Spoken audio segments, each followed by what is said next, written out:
Welcome to the audio-described version of the Adaptations episode of the Granite Desk series. A park ranger in uniform stands at a large, flat rock with granite boulders and desert vegetation behind her. A Chiron bar with a Joshua Tree icon reads Granite News Desk, which then disappears, followed by text reading Ranger Simone. Hello and welcome to the Granite Desk. I'm Ranger Simone, coming to you from Joshua Tree National Park. In today's broadcast, we're going to learn about desert adaptations and how animals survive in this harsh environment. Time-lapse of the sun setting behind a Joshua tree. A cottontail rabbit looks toward the camera. A time-lapse of Joshua trees with their shadows moving along a granite rock face. Lupin flowers wave in the breeze. A time-lapse of the sunset over the park landscape with the words Granite Desk in large block letters and the episode title, Adaptations, printed smaller. A new ranger is at the desk next to Ranger Simone, looking through binoculars. Text on screen reads Ranger Sarah Jane. Ranger Sarah Jane is looking for animals. What do you think she found? I haven't seen any wild animals. Are we sure they live here? It's a national park. Of course animals live here. Desert animals can be elusive, so I'm not surprised you haven't seen any yet. But I bet if we look closely, we can see signs of them all around. What clues do you see? A prickly pear cactus has a ragged edge where it's been nibbled, with a finger pointing at it.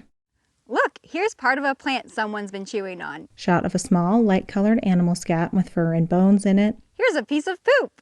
And a burrow with a finger pointing at it. And here's a burrow that someone dug. So the animals are definitely here, even if I'm not seeing them. Let's meet Ranger Bill to learn more about the unique creatures who live in the desert. A park ranger in uniform with Joshua trees and granite boulder piles behind him. Text on screen reads Ranger Bill.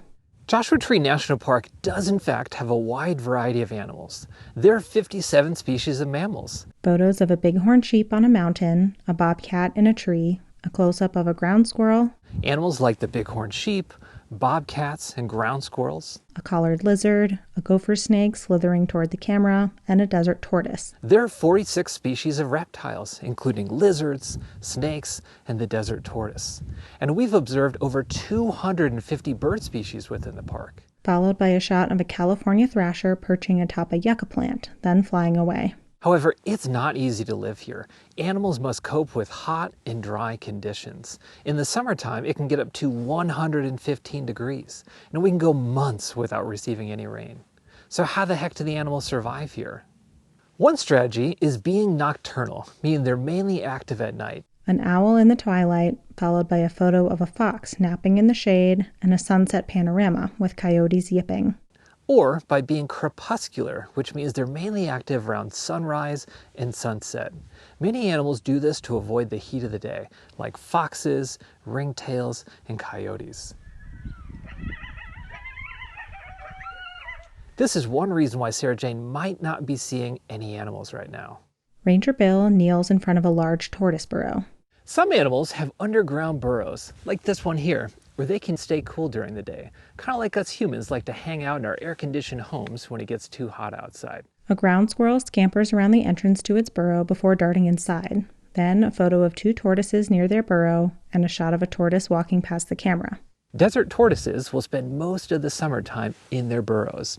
They might only come out during the occasional rainstorm to grab a drink of water.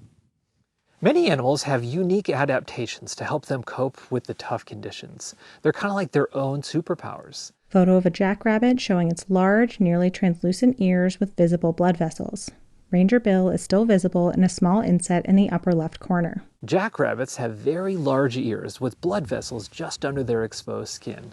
When it gets hot out, they can actually increase the blood flow to their ears and shed heat. In the summertime, bighorn sheep can go 3 to 7 days with no water. Two shots of bighorn sheep posing on a high ridgeline and walking past the camera. They'll travel for miles to find water, and when they do, they can drink gallons at a time. Some animals can get most of the water they need from the food they eat. A quail nibbling seeds from the ground, then a photo of a roadrunner with a lizard in its mouth. Whether that's seeds, insects, and even lizards and mice. Turkey vultures have one of the weirdest ways to cool off. They'll actually pee on their own legs and feet when they're too hot. Ew! Don't try that one at home.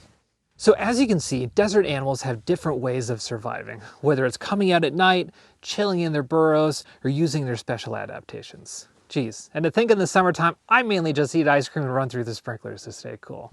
This has been Ranger Bill reporting for the Granite Desk. Back to you. Return to the Granite Desk with Ranger Simone and Ranger Sarah Jane. Thanks, Ranger Bill. Sounds like we can learn a lot from wild animals. They're pretty clever at finding ways to survive in the desert's extreme environment.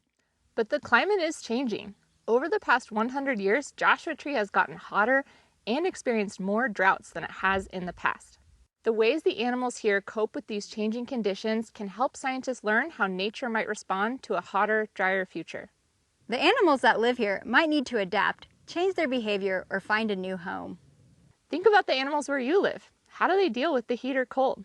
What times of day are they most active? If you don't see animals, do you see any signs that they've left behind?